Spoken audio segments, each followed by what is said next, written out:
Hello everyone, welcome back to Kitchen Moods. Today is a clean up your fridge day. So I will prepare a recipe with the fridge leftovers, vegetables, soup, etc. In my fridge I had this chicken stock. Chicken stock is a very healthy byproduct of boiling the chicken in water and spice. I add to the water spice, cardamom, bay leaf, salt and pepper, fresh onions and garlic. Then I had one zucchini left, half a carrot, a little bit of cabbage, and a couple of bok choys.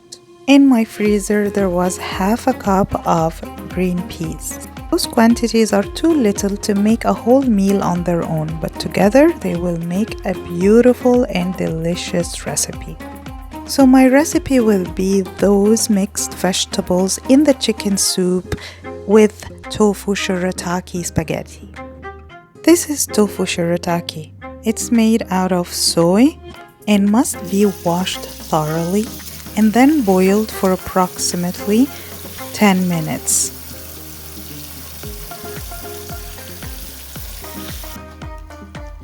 Along with the shirataki, I'm going to boil the green peas and the carrots because they are much harder than the other vegetables I'm going to cook in the broth.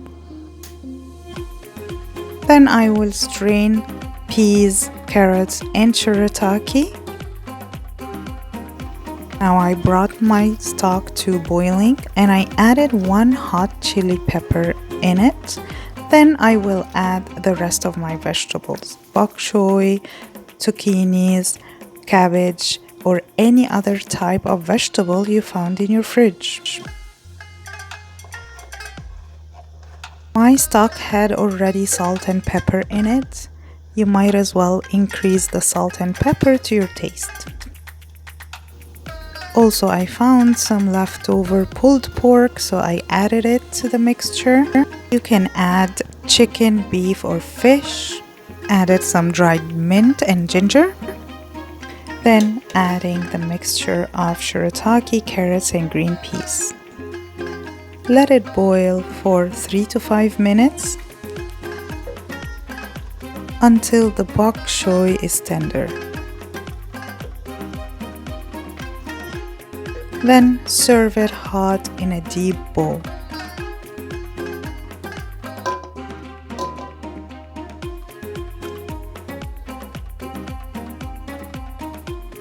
Hope you enjoyed this simple and quick recipe. Remember to keep your fridge always clean and see you next time.